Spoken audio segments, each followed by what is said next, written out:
G'day, my name's Blake Bailey, Land Services Officer for Upper Hunter Strategic Weeds, and this right here is Harrisia Cactus, one of our Hunter region priority weeds.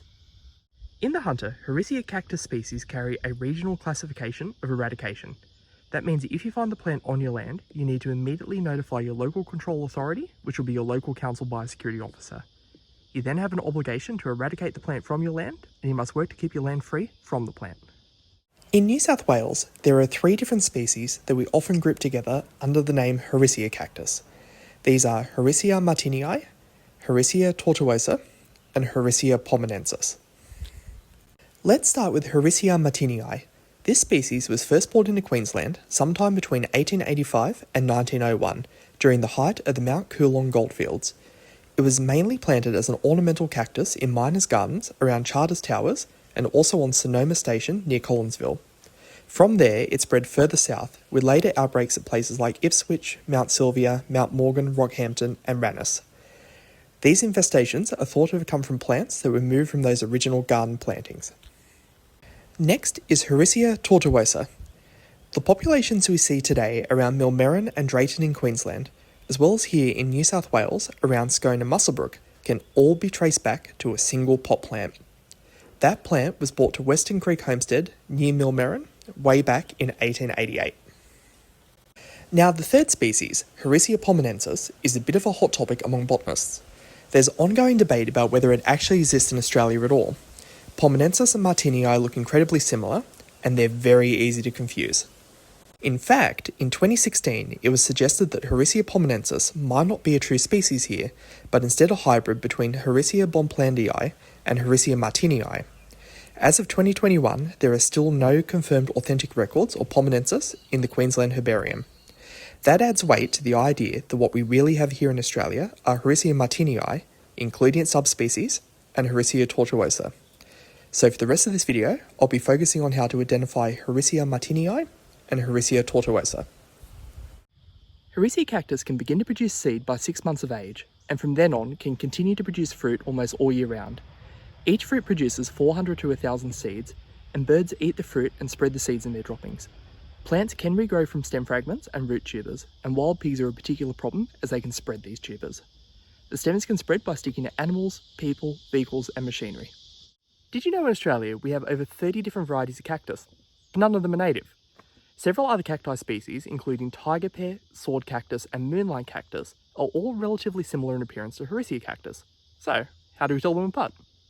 Harrisia cacti form dense, tangled mats up to 60 centimetres tall, but will climb other plants to a height of 3 metres. You are looking for stems divided into elongated, cylindrical segments, jointed approximately every 30 to 45 centimetres.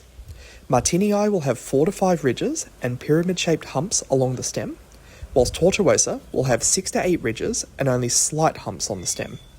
Martinii will be approximately 4 centimetres in diameter, while tortuosa will grow up to 5 centimetres, so it is larger. Each of the humps have a structure called an areole that produces groups of spines. Harrisia martinii will have a central spine, 2 to 3.5 centimetres long, surrounded by 3 spines, 1 to 1.5 centimetres long, and a row of spines, 3 to 6 millimetres long. Harrisia tortuosa will have a larger central spine at 3 to 5 centimetres long, which is only surrounded by 4 to 8 spines, 1 to 3 centimetres long. In both species, the flowers are white, but can be tinged with pink. They're 15 to 18 centimetres wide and 20 centimetres long and funnel-shaped. Fun fact, Harrisia cacti are often known by the common name of moonlight cactus, as these flowers only open at night or in the early morning. The fruit can also be used to tell the two species apart. Both are red with white flesh and black seeds, round, and 2 to 4 centimetres in diameter. H. martinii fruit is described as warty, with spines up to 5 millimetres long, whilst H. tortuosa fruit do not have warts and very few spines. Tiger pear, or Opuntia aurantiaca, is usually the easiest to pick.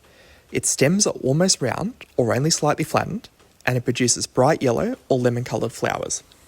Sword cactus, Acanthocerius pentagonus, looks quite different once you know what to look for. It has very sharp, 3 to 5 angled stems, and large, obvious spines that can be up to 40 millimetres long. Moonlight cactus, Hylocereus undatus, also has strongly three-angled stems, but its spines are much smaller, only at 2 millimeters long. Both sword cactus and moonlight cactus are climbers, and you'll often see them growing up the canopies of larger trees. Harrisia cacti are hard to control due to prolific seed production and storage tubers.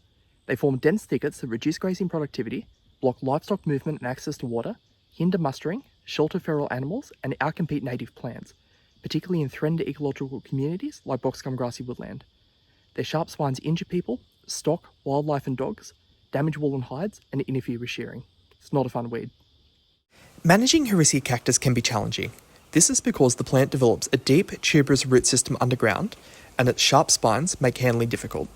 For small infestations, individual plants can be dug out and destroyed. However, extreme care is needed. Any tuber fragments left in the soil can regrow into new plants. On-label chemical control is available, but will require repeated reapplications over time to be effective.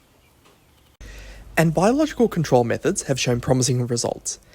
In central Queensland, the stem-boring beetle has successfully reduced large infestations, although its population declines as the cactus disappears.